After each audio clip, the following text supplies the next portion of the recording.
He was forced to watch as they executed his wife and son. Now it was his turn. 4 horses were tied to his arms and legs, commanded to gallop in opposite directions and rip him apart before the very people he fought to liberate. This was the horrific public execution of Túpac Amaru II.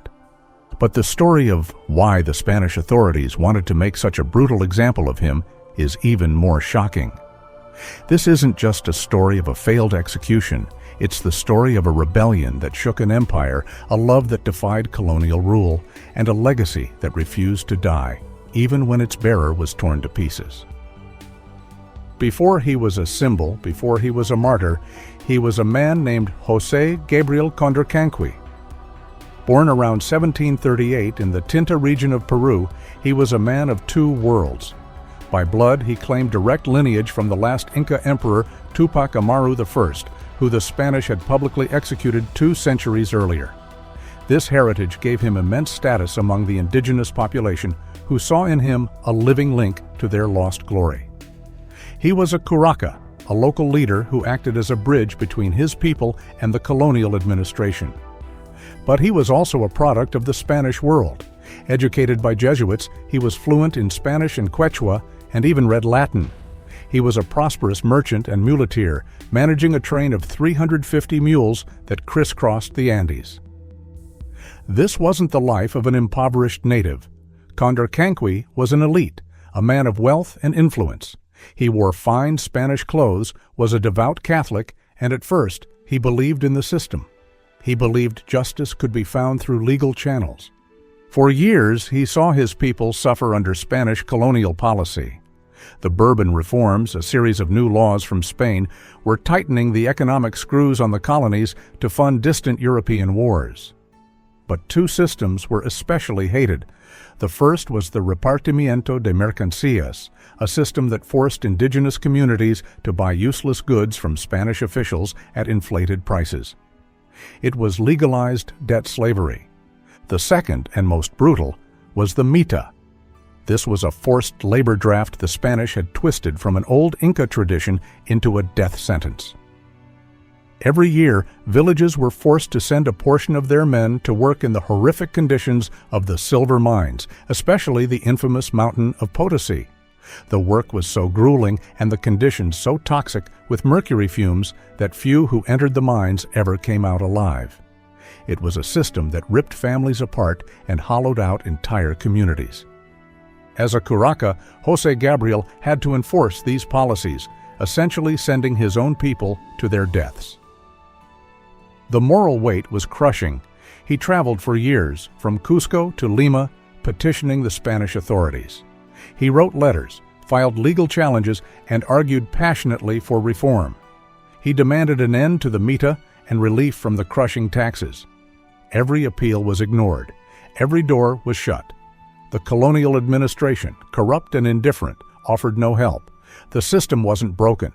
It was working exactly as designed, to extract maximum wealth at the cost of human lives.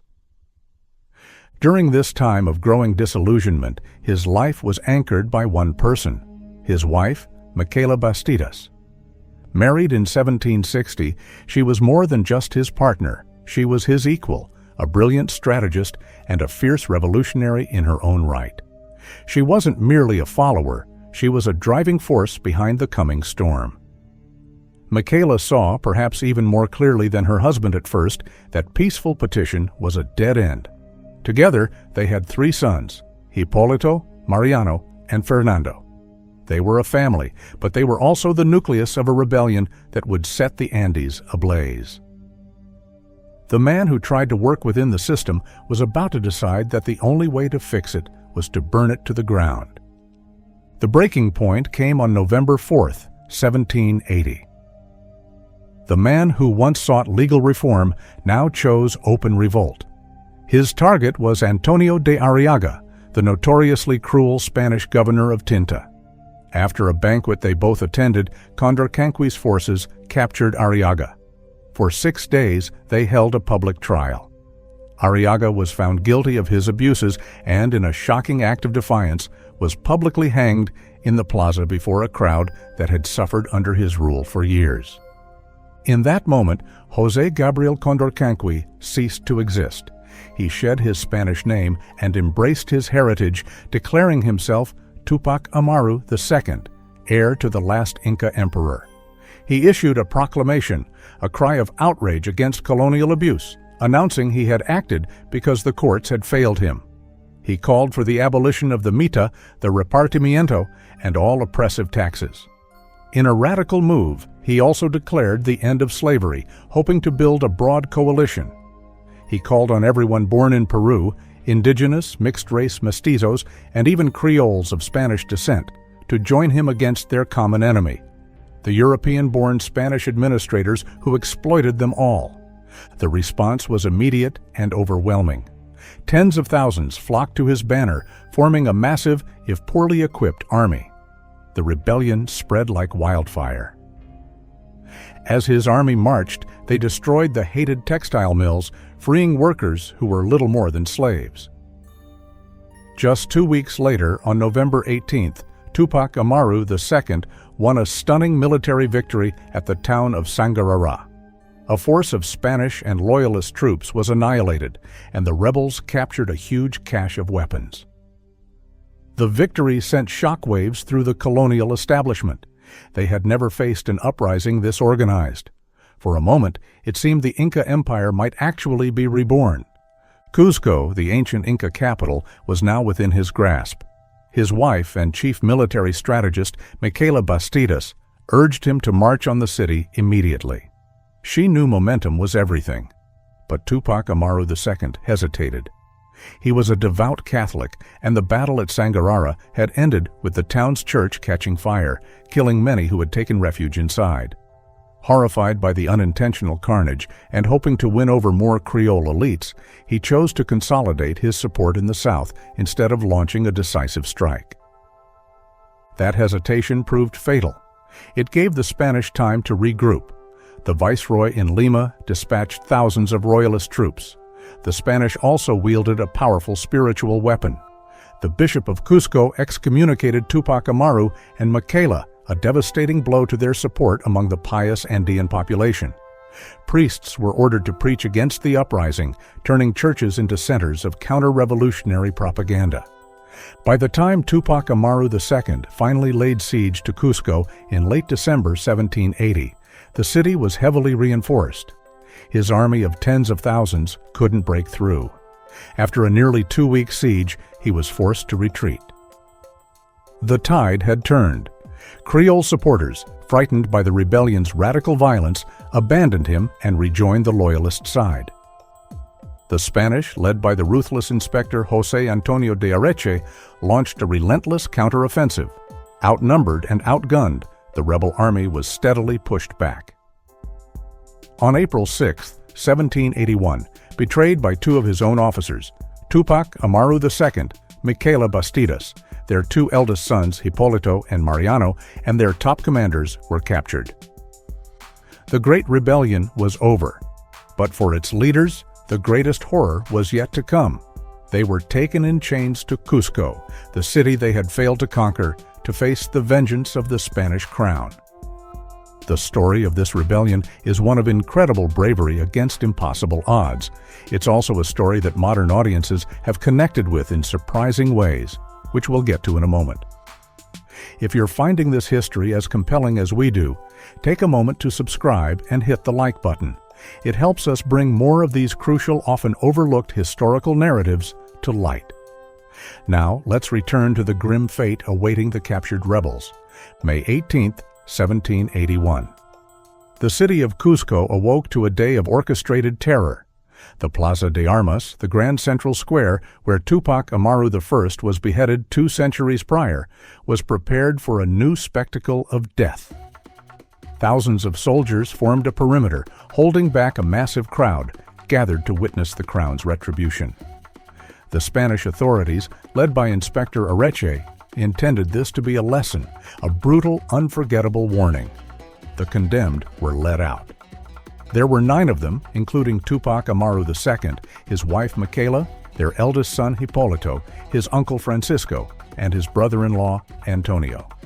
Dragged by horses to the gallows, their youngest son, 10-year-old Fernando, was also brought to the plaza. His sentence wasn't death. It was arguably more cruel. He was forced to witness the systematic annihilation of his entire family. The executions began. One by one, Túpac Amaru's captains were hanged. Then came his family. His 20-year-old son, Hipólito, was first. As punishment for speaking out against Spain, his tongue was cut out. He was then dragged, choking and unable to scream, to the gallows and hanged. Túpac Amaru and Micaela were forced to watch every moment. Next, it was Micaela's turn. The Spanish saw her not as a wife, but as a co-conspirator and a queen. She was dragged to the platform, where she fought her executioners with ferocious strength. After they finally subdued her, her tongue was also cut out. She was then placed in a garrote, an iron collar designed to strangle its victim. But the device had been built for a man's thicker neck. It failed to kill her, only torturing her. Impatient, the executioners threw a rope around her neck and pulled, while others kicked her in the stomach and chest until she finally died. Túpac Amaru II had now witnessed the death of his comrades, his son, and his wife. His 10-year-old son, Fernando, stood trembling, forced to watch. According to eyewitnesses, as the horror unfolded, the sky darkened. A fierce wind kicked up dust, and a sudden cold downpour began, sending many running for shelter. Indigenous witnesses saw it as a sign from the heavens, mourning the death of the Inca. But the storm didn't stop the execution. It was finally the turn of Túpac Amaru II. He was brought to the center of the plaza. Like his wife and son, his tongue was cut out. But for him, the sentence was to be the ultimate display of imperial power. His arms and legs were tied with strong ropes, each fastened to the saddle of a powerful horse. The plan was to have the horses gallop in 4 opposite directions, tearing his body to pieces. The order was given. The riders spurred the horses. The ropes went taut. The crowd gasped. But something was wrong. Túpac Amaru's body was stretched, his joints dislocating with sickening pops that echoed across the plaza. But his body would not break. His physical strength was so great that the 4 horses couldn't rip him apart. The gruesome spectacle had failed. Inspector Arechi, furious, ordered the horses to stop. There would be no mythical quartering, but the sentence had to be carried out. So executioners stepped forward with axes. While still alive, Túpac Amaru II was manually dismembered, and then, finally, he was beheaded. The execution was over, but the desecration had just begun. The authorities were determined to erase Túpac Amaru II from memory. His body and the bodies of his family were dismembered further. His head was placed on a pike in Cuzco. His arms were sent to Tungasuka and Carabaya, his legs to Libataca and Santa Rosa, provinces where his rebellion had been strongest. His houses were demolished, the land sown with salt. His family members were declared infamous, and all documents relating to his Inca descent were ordered burned. The Spanish severely suppressed the Quechua language, traditional Inca clothing, and any cultural expression that could remind the people of their heritage. The goal was total obliteration. His youngest son, Fernando, the boy who had witnessed it all, was forced to pass under the gallows of his dead family. He was then sentenced to perpetual exile in a Spanish prison, a world away from his home. But the plan backfired. The brutal display was not seen as a deterrent, it was seen as an act of sacrilege.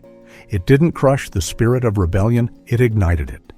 The image of a man who couldn't be torn apart by 4 horses, of a sky that wept for an Inca, became a powerful legend. The rebellion didn't end with his death.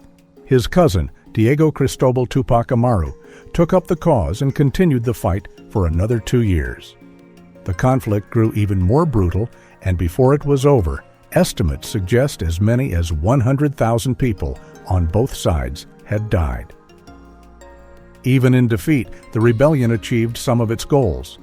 Frightened by the uprising, the Spanish crown eventually abolished the hated repartimiento system and created a new high court in Cuzco to hear indigenous complaints, 2 of Túpac Amaru's key demands. But his greatest legacy was symbolic. The Spanish tried to destroy him, but instead, they made him immortal. Túpac Amaru II became a powerful symbol of indigenous rights and anti-colonial struggle. His story inspired later independence movements across South America.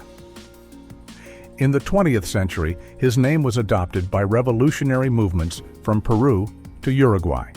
His image was so potent that in the 1970s, Afeni Shakur, a member of the Black Panther Party in the United States, renamed her infant son Túpac Amaru Shakur after the Peruvian rebel who fought and died for his people 200 years before.